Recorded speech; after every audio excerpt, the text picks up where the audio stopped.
الخلق كلهم. محمد سيد الكونين والثقلين والفريقين من عرب ومن عجم. هو الحبيب الذي ترجى شفاعته. السلام علیکم ورحمۃ اللہ وبرکاتہ. وعلیکم السلام ورحمۃ اللہ وبرکاتہ. الحمد للہ رب العالمین والصلاة والسلام علی رسولہ الکریم وعلی آلہ وصحبہ اجمعین ومن تبعہ باحسان الی یوم الدین. اما بعد. بلوغ المرام جو حدیث کی بہت ہی شرح آفاق کتاب ہے، اس کا ہم ترتیب سے مطالعہ کر رہے ہیں، کیونکہ یہ روزمرہ زندگی میں پیش آنے والے بہت ساری باتیں اور بہت سارے مسائل، ان کا حدیث کی روشنی میں اگر حل تلاش کرنا چاہیں تو یہ کتاب ان سب کے لیے مفید اور معاون ہے. علامہ ابن حجر عسقلانی رحمۃ اللہ علیہ نے بڑی محنت اور جاں فشانی کے ساتھ اس مجموعے کو مرتب کیا ہے. اگر ہم حدیث رسول صلی اللہ علیہ وسلم کے مطابق زندگی بسر کرنا چاہیں تو اس کے لیے یہ ایک بہترین اور مؤثر ذریعہ ہوگا. اس سے پہلے ہم نے کتاب الصلاۃ اور اس میں مختلف چیپٹرز اس کا تذکرہ کیا، دیکھا، اس کو پڑھا. نماز کے سلسلے میں بہت سارے عنوانات کو ہم نے کور کیا، اور اس میں صلاۃ اللیل، قیام اللیل، رات کی نماز، اس کے بارے میں دیکھا کہ وہ کتنی فضیلت والی نماز ہے، کتنی رحمت اور برکت والی نماز ہے. پھر اس کا طریقہ بھی معلوم کیا کہ رسول اکرم صلی اللہ علیہ وسلم رمضان یا غیر رمضان میں 11 رکعت سے زیادہ نہیں پڑھا کرتے تھے، اور اس پر تمام کا اتفاق ہے کہ رسول اکرم صلی اللہ علیہ وسلم رمضان یا غیر رمضان میں یہی نماز پڑھا کرتے تھے. اور ایک نمبر جو بتایا گیا 13 رکعت، اس کی بھی گزشتہ لیکچر میں وضاحت کی گئی کہ وہ اس طرح کے 8 رکعت تراویح کے، اور اس کے بعد 3 رکعت وتر اور 2 رکعت فجر کی سنت، یا کبھی کبھی نبی کریم صلی اللہ علیہ وسلم 3 کے بجائے 5 رکعت وتر بھی پڑھتے تھے، جیسے کہ ام المؤمنین حضرت عائشہ رضی اللہ تعالی عنہ بیان فرماتی ہیں. اسی سے مختلف علماء ان کا اتفاق ہے کہ رسول اکرم صلی اللہ علیہ وسلم تراویح اور تہجد کے نام سے الگ نماز نہیں پڑھتے تھے. یہ نماز وقت کے حساب سے اس کے نام الگ الگ ہیں. وتر کے سلسلے میں اور قیام اللیل کے سلسلے میں ایک اور بھی وضاحت سمجھ لیجئے، کیونکہ رات کی نماز اللہ تعالیٰ کے تقرب کا ایک بہترین ذریعہ ہے، اجر و ثواب کا باعث ہے، آخرت کی نجات اور درجات کی بلندی کا یہ سبب بننے والی ہے. حضرت علی رضی اللہ تعالیٰ عنہ نے خاص طور پر وہ لوگ جو حفاظ ہیں، حافظ قرآن، ان کے لیے ایک مشورہ دیا.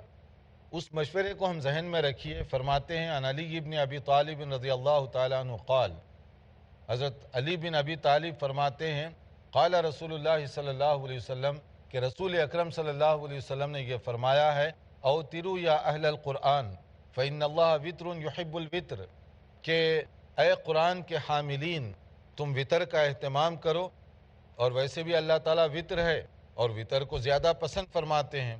تو نبی کریم صلی اللہ علیہ وسلم کا اس سلسلے میں حفاظ کو، اہل قرآن کو خاص طور پر مخاطب کرنا اس بات کی دلیل ہے کہ جو حاملین قرآن ہیں، حفاظ کرام جس کو ہم کہتے ہیں، قرآن مجید کے ساتھ ان کا ایک خاص تعلق ہے. اگر وہ قیام اللیل کا اہتمام کریں، اس میں تراویح بھی ہے، اس میں تہجد بھی ہے، یا قیام اللیل کے نوافل بھی ہیں، پھر اس کے بعد وتر ہے، تو قرآن کریم کی حفاظت کا ایک بہترین ذریعہ ہوگا. اگر حافظ ہے، رات کی نماز کا اہتمام نہیں کر رہا ہے، تو وہ قرآن کریم کی حفاظت کیسے کرے گا؟ اگر کوئی حافظ رات کی نماز کا اہتمام کرے تو قرآن کریم کی حفاظت کا بھی ذریعہ ہوگا، کیونکہ روزانہ تراویح میں یا روزانہ قیام اللیل میں یا روزانہ رات کی نماز میں کچھ نہ کچھ حصہ وہ پڑھے گا، چاہے آدھا پارہ پڑھے، چاہے پاؤ پارہ پڑھے، تو اس کا اعادہ ہوتا جائے گا، اس کو وہ بار بار پڑھتا جائے گا. تو حافظ قرآن کے لیے اس کا خاص طور پر اہتمام کرنا چاہیے. اور اس میں بعض علماء نے لکھا ہے کہ جو دین کا کام کرنے والے ہیں ان کو فرض نمازوں کے علاوہ رات کی نماز پر خصوصی توجہ دینی چاہیے، کیونکہ رات کی نماز اللہ تعالیٰ کو راضی کرنے کا ایک ذریعہ ہے. آدمی رات کی تنہائیوں میں اٹھ کر اللہ تعالیٰ کے حضور سجدہ کرے، اور بندوں کی ہدایت کے لیے دعا کرے تو اللہ تعالیٰ ایسی دعاؤں کو جلدی قبول فرماتے ہیں۔ تو حفاظ کرام کے لیے خصوصی ایڈوائز ہے کہ وہ رات کی نماز، قیام اللیل وغیرہ کا خاص طور پر اہتمام کیا کریں۔ پھر نبی کریم صلی اللہ علیہ وسلم وتر کی نماز میں کیا پڑھا کرتے تھے؟ 3 رکعت وتر کی نماز جو عموماً پڑھتے تو اس میں کیا پڑھتے تھے؟ تو اس کے اندر ایک حدیث میں بتایا گیا، ایک پہلی رکعت سورہ اعلیٰ سبح اسم ربک الاعلیٰ، اور دوسری رکعت سورہ کافرون قل یا ایھا الکافرون، اور تیسری رکعت قل هو اللہ احد۔ یہ نبی صلی اللہ علیہ وسلم کا معمول تھا، اس کو یاد رکھیے۔ اگر اسی طرح سے ہم پڑھیں گے تو سنت کا بھی ثواب ہے، لیکن اگر کبھی کوئی اور صورت بھی پڑھیں تو نماز تو ہو جائے گی، منع نہیں ہے، مگر یہ ہے کہ بہتر اور مناسب جو طریقہ ہے وہ یہ ترتیب کے ساتھ پڑھنے کا ہے۔ جیسے کہا گیا کانا رسول اللہ صلی اللہ علیہ وسلم یوتر بسبح اسم ربک الاعلی وقل یا ایھا الکافرون وقل هو اللہ احد۔ ابو داؤد، نسائی وغیرہ کی یہ حدیث ہے کہ نبی کریم صلی اللہ علیہ وسلم جب 3 رکعت پڑھتے تو اس میں پہلی رکعت میں سورہ اعلیٰ کی تلاوت فرماتے، دوسری میں سورہ کافرون، اور تیسری میں قل هو اللہ احد۔ یہ نبی صلی اللہ علیہ وسلم کا عام طور پر معمول تھا۔ اور ایک اور حدیث کے اندر بتایا گیا، جیسے ابو داؤد اور ترمذی وغیرہ کی ہے، اس میں کہا گیا کہ قل هو اللہ احد کے ساتھ معوذتین قل اعوذ برب الفلق اور قل اعوذ برب الناس یہ بھی کبھی کبھار پڑھ لیا کرتے۔ عموماً قل هو اللہ احد اور کبھی کبھار یہ معوذتین اس کا بھی تذکرہ ملتا ہے، یہ بھی کبھی کبھی پڑھ لیا کرتے تھے۔ تو وتر کی نماز میں پڑھی جانے والی یہ 3 صورتیں عام طور پہ جو نبی کریم صلی اللہ علیہ وسلم پڑھا کرتے تھے۔ تو رات کی نماز، تراویح کی نماز، تہجد اور وتر کا تفصیلی اس میں ذکر ہوا۔ اور اگر وتر کی نماز کے بارے میں ایک جو چیز ہے کہ کب پڑھنا چاہیے، اس کا جیسے بتایا گیا کہ صلاۃ العشاء کے بعد اس کا وقت شروع ہوتا ہے اور فجر کی نماز تک اس کا وقت باقی رہتا ہے۔ جیسے کہا گیا ان نبی صلی اللہ علیہ وسلم قال اوتروا قبل ان تصبحوا، یعنی صبح کی نماز سے پہلے پہلے وتر کی نماز تم پڑھ لیا کرو، یہ اس کا صحیح ٹائم ہے۔ لیکن اگر آدمی سمجھیے کہ عشاء کے بعد سو جانے کا اندیشہ ہے اس کو، تو وہ پہلے بھی پڑھ سکتا ہے۔ تو اس سلسلے میں اگر آپ کے پاس کوئی سوال ہو، تراویح، وتر، قیام اللیل، قبل اس کے کہ ہم آگے بڑھیں۔ جی 2 سوالات آپ۔ السلام علیکم السلام۔ شیخ، اکثر مساجدوں میں یہاں 20 رکعت تراویح پڑھی جاتی ہے اور وہاں ہم 8 رکعت تراویح پڑھ کے فارغ ہو سکتے ہیں؟ دیکھیے اکثر مساجد میں 20 رکعت پڑھی جاتی ہے تراویح، تو ہم 8 پڑھ کر فارغ ہو سکتے ہیں یا نہیں؟ بنیادی طور پر تراویح کی نماز میں سب سے زیادہ کوشش کرنی چاہیے کہ بہترین سے بہترین نماز کی ادائیگی ہو، خشوع کے ساتھ، اطمینان کے ساتھ۔ نمبر 20 پورے کرنے کے لیے اٹھک بیٹھک نہ کریں، کیونکہ اس سے نماز کا کوئی فائدہ نہیں ہے۔ جیسے ایکسرسائز ہو رہی ہے، نہ رکوع پورا، نہ سجدہ پورا، نہ تلاوت پوری، نہ تلاوت کو لوگ فالو کر سکتے، تو اس کا فائدہ کیا ہے؟ تو پہلی چیز تو یہ ہے کہ جیسے بتایا گیا، حضرت عائشہ نے فرمایا نبی کریم صلی اللہ علیہ وسلم کی نماز اتنی بیوٹیفل ہوتی تھی کہ لا تسأل عن حسنہن و طولہن، کتنی خوبصورت اور عمدہ آپ پڑھتے تھے یہ پوچھو تک نہیں، یعنی بہت خوبصورتی کے ساتھ پڑھتے تھے۔ تو اس لیے نمبر پورے کرنے کی کوشش نہ کریں۔ دوسری چیز یہ ہے کہ اگر کوئی آدمی نفل کے طور پر پڑھنا چاہتا ہے 8 سے زیادہ، بطور نفل کے پڑھ سکتا ہے۔ وہ نبی کریم صلی اللہ علیہ وسلم کی جو سنت تھی اس کا تذکرہ پیچھے مختلف احادیث میں کیا جا چکا ہے۔ اگر کوئی بطور نفل کے پڑھنا چاہے پڑھے، زیادہ سے زیادہ جتنا وہ پڑھنا چاہتا ہے پڑھے۔ اگر کوئی آدمی 8 پڑھ کر نکلنا چاہتا ہے یا کم پڑھ کر نکلنا چاہتا ہے، بالکل نکل سکتا ہے، کیونکہ اس کے لیے کوئی پابندی نہیں ہے، اور یہ کوئی فرض نہیں ہے کہ آپ 4 پورے ہی پڑھنے ہیں، یہ کوئی اس طرح کی پابندی نہیں ہے۔ اگر آپ 8 پڑھ کر نکلنا چاہتے ہیں یا اس سے پہلے بھی نکلنا چاہتے ہیں، اور آپ چاہتے ہیں کہ الگ سے جا کر کچھ اور بھی نماز پڑھ لیں، اپنے گھر میں جا کر کچھ پڑھیں، تو بھی آپ گھر میں جا کر بھی پڑھ سکتے ہیں، اس کے لیے اختیار ہے۔ جی آپ کچھ پوچھنا چاہ رہے ہیں؟ وتر کی 3 رکعت میں اللہ کے نبی صلی اللہ علیہ وسلم سورہ اعلیٰ، سورہ کافرون اور سورہ اخلاص، یہ ہمیشہ ان کا یہی معمول تھا۔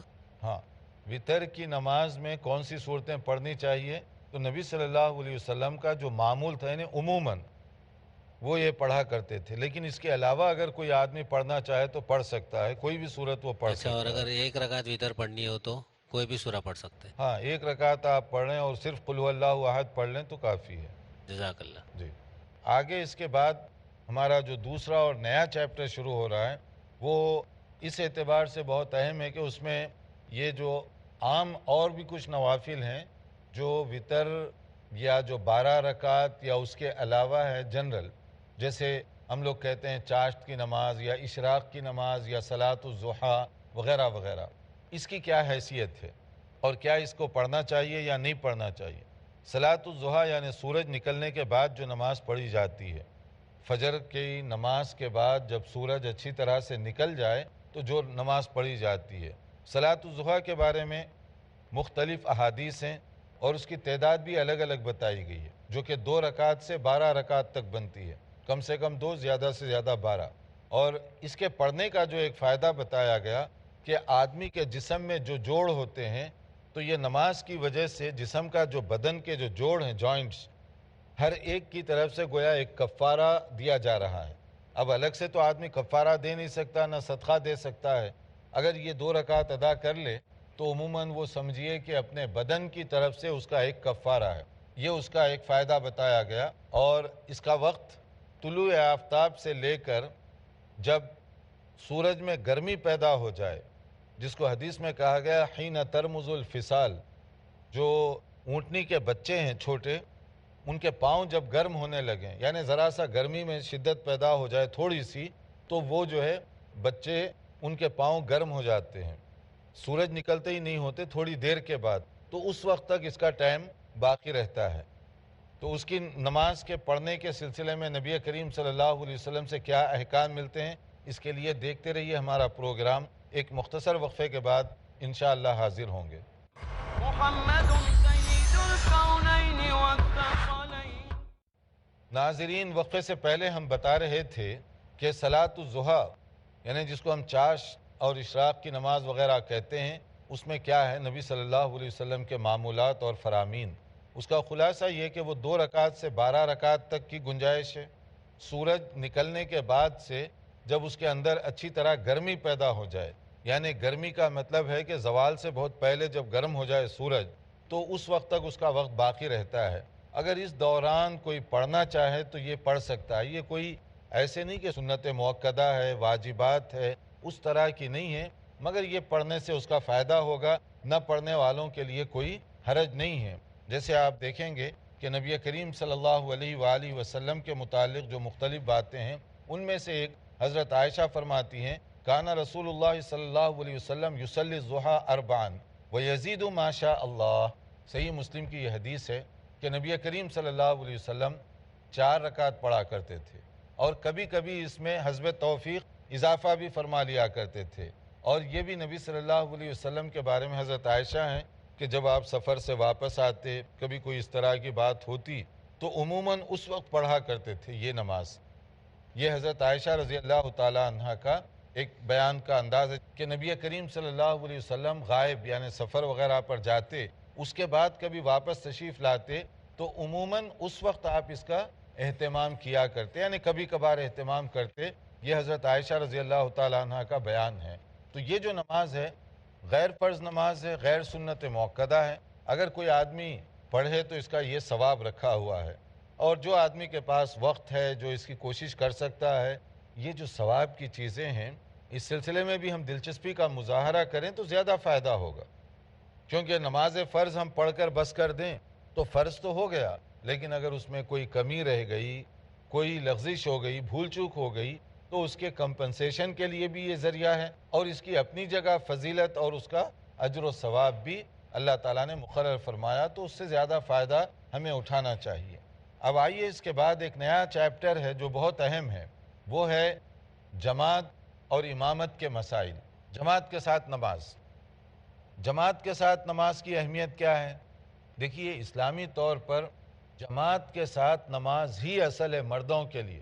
عورتوں کے لیے گھر میں پڑھنا ہے اور مردوں کے لیے مساجد میں جماعت کے ساتھ، سوائے اس کے کہ کوئی بہت بڑا عذر ہو، معقول، جس کو ہم کہتے ہیں جینیون ریزن، معقول سبب ہو، تو پھر آدمی اکیلے نماز پڑھ سکتا ہے. ورنہ اس کو کوشش یہی کرنی چاہیے کہ مسجد جا کر جماعت کے ساتھ نماز ادا کرے. جماعت کے ساتھ نماز ادا کرنے کی فضیلت ثواب کے اعتبار سے سنگل نماز پڑھنے کے مقابلے میں 27 گنا زیادہ ہے. یعنی میں اگر اکیلے نماز پڑھوں تو جتنا ثواب مجھے ملے گا، اگر جماعت کے ساتھ میں نماز پڑھوں گا تو اس کے مقابلے میں 27 درجے زیادہ ملے گا ثواب. تو ایک تو ثواب کی بات ہے، دوسرے یہ اجتماعیت ہے کہ آپ جب جا رہے ہیں مسلمانوں کے ساتھ اتحاد اور اتفاق کا، اخوت اور بھائی چارگی کا ایک مظاہرہ ہے. دوسروں کے دکھ درد میں، غمی خوشی میں آدمی شامل ہو سکتا ہے مسجد میں جانے سے، یہ اس کا اپنا فائدہ ہے. اور اگر کوئی آدمی بہت ہی معقول عذر ہو تب جا کر وہ گھر میں پڑھے، ورنہ عام حالات میں بغیر عذر کے گھر میں پڑھنے کی اس کو اجازت نہیں دی گئی. جیسے آپ دیکھیں گے آگے کہ بعض لوگ جن کے پاس دیکھنے میں عذر بھی تھا مگر وہ اس ہائی سٹینڈرڈ کا عذر نہیں تھا تو ان کی کوئی اجازت نہیں دی گئی، گھر میں نہیں پڑھیں، آ کر مسجد میں جماعت کے ساتھ نماز ادا کریں. تو ہم لوگ جو کبھی کبھی مسجد میں جاتے ہیں تو ایسے لگتا ہے کہ دوسروں پر، ساری مسجد والوں پر احسان کر رہے ہیں کہ میں آ گیا نماز کے لیے، میں آ گیا. کئی بار اس کا اعلان ہوتا ہے کہ نماز کے لیے آ گئے. تو اس کا معنی یہ ہے کہ آپ نماز پر آ کر جماعت کے ساتھ مسجد ساری اس کے لوگوں پر ایک احسان جتا رہے ہیں کہ میں جماعت کے ساتھ آ گیا، جماعت کے ساتھ میں نماز پڑھ رہا ہوں. حالانکہ یہ مقام شکر ہے کہ اللہ تعالیٰ کا شکر کرنا چاہیے کہ اللہ نے توفیق دی ہے کہ آپ آ کر مسجد میں نماز ادا کریں. اس کے بجائے آپ لوگوں پر اپنا رعب و دبدبہ جتائیں گے تو اس کا فائدہ کس کو ہوگا، نقصان کس کو ہوگا. اب دیکھیے اس کی فضیلت کیا ہے. جیسے بتایا گیا ان عبداللہ ابن عمر رضی اللہ تعالی عنہما ان رسول اللہ صلی اللہ علیہ وسلم قال، حضرت عبداللہ ابن عمر رضی اللہ عنہما ان سے یہ روایت کہ نبی صلی اللہ علیہ وسلم نے ارشاد فرمایا، صلاۃ الجماعت افضل من صلاۃ الفرد ب27 درجہ، کہ اگر آدمی اکیلے نماز پڑھے جتنا ثواب ملے گا، جماعت کے ساتھ کانگریگیشن نماز پڑھے گا 27 درجے اس کو زیادہ ثواب ملے گا. یہ بخاری اور مسلم کی حدیث ہے. اب اتنا ثواب اگر مل رہا ہے تو ہم کیوں پیچھے رہیں، کیوں محروم رہیں؟ اس کے لیے کوشش کیجئے، میکسیمم ایفرٹ کیجئے کہ جماعت کے ساتھ جا کر نماز پڑھیں گے، یہ لازمی بنا لیجئے. تو عموماً اس کے لیے اللہ تعالیٰ راستے بھی آسان کر دیتا ہے. اگر ایکسکیوزز بنائیں گے تو بہانہ بازی کی وجہ سے شیطان اپنے آپ کو اور زیادہ سست کر دے گا اور جو پڑھ سکتے ہیں وہ بھی نہیں پڑھیں گے. اس کی اہمیت کتنی ہے ایک حدیث سے آپ سمجھیے. نبی کریم صلی اللہ علیہ وسلم ہمیشہ رحمت، پیار، عفو و درگزر کی باتیں فرماتے ہیں، مگر بعض موقعوں پر آپ کا موقف بڑا سخت رہا ہے. ان میں سے ایک جو لوگ جماعت کے بغیر نماز پڑھ رہے ہیں گھروں میں بیٹھ کر، مرد حضرات، تو آپ کتنا سخت فرماتے ہیں کہ ان رسول اللہ صلی اللہ علیہ وسلم قال، ایک موقع پر نبی کریم صلی اللہ علیہ وسلم نے فرمایا، والذی نفسی بیدہ، اللہ کی قسم، میری جان جس کے ہاتھ میں، جس کے قبضہ قدرت میں ہے، اللہ تعالیٰ کی قسم کھا کر فرماتے ہیں، لقد ہممت ان آمر بحطب فیحتطب، میرے دل میں آتا ہے کہ لوگوں کو حکم دوں لکڑیاں جمع کرو آگ لگانے کے لیے، اور لوگ لکڑیاں جمع کریں. ثم آمر بالصلاۃ فیؤذن لها، پھر میں جو ہے نماز کا حکم دے دوں، اذان ہو جائے. ثم آمر رجلا فیؤم الناس، پھر میں کسی اور آدمی کو اپنی جگہ امام کے طور پہ کھڑا کر دوں، مصلی پر اپنی جگہ کھڑا کر کے. ثم اخالف الى رجال لا يشهدون الصلاۃ فاحرق عليهم بيوتهم، پھر ان کے گھروں کو جاؤں جو گھروں میں بیٹھے ہوئے نماز پڑھنے کے لیے نہیں آئے، مرد حضرات، جا کر آگ لگا دوں ان کے گھروں کو. اس سے آپ اندازہ کریں کہ نبی کریم صلی اللہ علیہ وسلم کتنے ناراض ہیں ان لوگوں سے جو جماعت کے ساتھ نماز نہیں ادا کرتے. اب حال یہ ہے کہ بہت سارے لوگ گھر میں بیٹھے ہوئے ہیں، بغیر کسی اس کے گھر میں بیٹھے ہوئے ہیں، جبکہ جو ہے ایسی اس کی اجازت نہیں دی گئی کہ آپ جو ہے گھر میں بیٹھ کر نماز چھوڑ دیں. اور کہا گیا بعض نمازیں منافقین کے لیے بڑی ہیوی ہوتی ہیں. ذرا چیک کر لیں اس حدیث کی روشنی میں کہ کہیں منافقت، نفاق کی علامتیں تو نہیں پیدا ہو رہی. کون سی نمازیں مشکل ہیں منافقین کے لیے؟ کہا گیا اثقل الصلاۃ علی المنافقین صلاۃ العشاء و صلاۃ الفجر، دو بڑی ہیوی نمازیں. منافق یہ نماز کے لیے جان بچانے کی کوشش کرتا ہے. ایک نماز کون سی ہے؟ عشاء کی، اور دوسری نماز فجر کی. عشاء کی نماز تھکے ہوئے ہیں، دن بھر کام کرتے رہے، اب کیا نماز کے لیے مسجد جائیں، تو اس لیے عشاء کی نماز بھاری لگتی ہے. اور فجر کی نماز وہ بھی بڑی بھاری لگتی ہے کہ ابھی پوری نیند نہیں ہوئی کہ اتنا جلدی نماز کا وقت ہو گیا. تو فجر اور عشاء یہ دونوں جو ہے منافق کے لیے بھاری لگتے ہیں. جو مومن ہے وہ دلچسپی شوق رغبت سے جائے گا اور منافق کے لیے نہیں. جماعت کے ساتھ نماز کی اہمیت کو اس بات سے اندازہ لگائیں. ایک نابینا صحابی دکھائی نہیں دیتا تھا وہ آئے. اتى النبی صلی اللہ علیہ وسلم رجل اعمى فقال، ایک نابینا تھے وہ آ کر نبی صلی اللہ علیہ وسلم سے درخواست کیے کہ اے اللہ کے نبی یا رسول اللہ انه ليس لي قائد يقودني المسجد، کوئی ایسا ساتھ آدمی نہیں ہے جو مجھے مسجد کو لا سکے. راستے میں حشرات الارض کیڑے مکوڑے کبھی نقصان دہ چیزیں بھی ہو سکتی ہیں، تو مجھے فجر میں یا کوئی بھی نماز میں آنے میں کبھی کبھی تکلیف ہوتی ہے، تو کیا مجھے اجازت ہے کہ میں گھر میں نماز پڑھوں؟ پہلے نبی صلی اللہ علیہ وسلم نے قبول فرمایا، فرخص لہ. پھر اس کے بعد جب وہ پلٹنے لگے تو آپ نے ان سے ایک سوال کیا، هل تسمعون النداء بالصلاۃ، نماز کی اذان جب ہوتی ہے تو آواز آتی ہے تمہارے گھر میں؟ اتنا ڈسٹینس ہے کہ آواز آتی ہے؟ تو انہوں نے کہا قال نعم، ہاں آتی ہے. تو پھر آپ نے فرمایا قال فاجب، پھر آنا پڑے گا. یعنی ایک نابینا ساتھ لانے کے لیے کوئی نہیں ہے، اس کے لیے آپ کہہ رہے ہیں تمہارے لیے بھی کوئی چھوٹ نہیں ہے گھر میں پڑھنے کی. تو آپ بتائیے جو میچ دیکھتے ہوئے نماز چھوڑ دے یا فلم دیکھتے ہوئے یا کوئی اور دوسری مشغولیت کی وجہ سے جماعت چھوڑ دے، کیا اس کی اجازت ہو سکتی ہے؟ ایک نابینا کے لیے اجازت نہیں ہے، ان کے لیے کیسے ہو سکتی ہے؟ اس میں اور بھی بہت سارے مسائل ہیں، لیکن وقت ہو رہا ہے تو آپ کا اگر کوئی سوال ہو پہلے آگے بڑھنے سے پہلے جماعت کی نماز کے حوالے سے. کیا بدعتی امام کے پیچھے جماعت پڑھ سکتے ہیں؟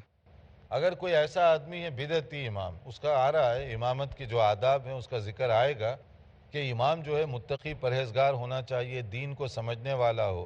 ایک آدمی خود دین کو نہیں سمجھے گا تو وہ آپ کی قیادت کیسے کرے گا؟ تو اگر کوئی آدمی کھلم کھلا بدعت کر رہا ہے تو پہلے اس کو نصیحت کیجئے، شاید معلوم نہ ہو، مسٹیک ہو رہی ہو. نصیحت کرنے کے باوجود بھی وہ انکار کر رہا ہے تو پھر اس کا معنی ہے وہ جان کر بدعت کر رہا ہے. تو ایسے آدمی کے پیچھے نہ پڑیں، مگر فیصلہ کرنے سے پہلے اس کے ساتھ بات کریں، اس کو سمجھائیں، شاید بات سمجھ میں آ جائے اس کو. جی شیخ، وطر کے 5 رکعت کی ترتیب کیا ہے؟ وطر کی 5 رکعت کی جو ترتیب اس سے پہلے بتائی گئی، صرف آخری رکعت میں آپ پڑھیں گے، ایک کے بعد کھڑے ہو جائیں، پھر 2 پڑھیں، پھر 3 پڑھیں، آخری میں بیٹھیں گے صرف ایک تشہد کریں گے. اسی طرح مسلسل پڑھتے جائیں گے، جیسے 3 بھی بغیر تشہد کے پڑھے جاتے ہیں اسی طرح سے. ایک اور حدیث دیکھ لیجئے کہ اس میں بعض اوقات ہوتا ہے کہ کچھ لوگ گھر میں پہلے پڑھ لیے، پھر اس کے بعد اتفاق سے مسجد جانا پڑ گیا، وہاں جماعت ہو رہی ہے، تو پھر کیا کریں گے؟ وہاں جا کر بیٹھ کر دیکھیں گے میں تو نماز پڑھ لیا. نہیں، صحیح طریقہ یہ ہے کہ آپ اس میں شامل ہو جائیے. حالانکہ آپ پڑھ چکے ہیں مگر جماعت ہو رہی ہے تو پڑھ لیجئے. ایک آپ کے لیے نفل بن جائے گی، اس کا ثواب ملے گا، اور ایک فرض ہو جائے گی، اس کا ثواب بھی ملے گا. دونوں ثواب بھی ہو جائیں گے اور غلط فہمی سے بھی بچ جائیں گے کہ آپ مسجد میں جا کر جماعت ہو رہی ہے نماز میں شامل نہ ہو تو لوگ کیا سمجھیں گے. تو یہ کنفیوژن سے بچانے کے لیے اگر آپ پڑھیں گے تو اس کا فائدہ ہوگا. اس سے متعلق اور بھی کچھ باتیں ہیں، اس کے لیے انتظار کیجئے ہمارے اگلے لیکچر کا. ہم انشاءاللہ تعالی کچھ نئی معلومات کے ساتھ حاضر ہوں گے. والسلام علیکم ورحمۃ اللہ وبرکاتہ. مولاي صل وسلم دائما أبدا على حبيبك خير الخلق كلهم محمد سيد الكونين والثقلين والفريقين من عرب ومن عجم. هو الحبيب الذي ترجى شفاعته، هو الحبيب الذي ترجى شفاعته لكل هول من الأهوال مقتحم. مولاي صل وسلم دائما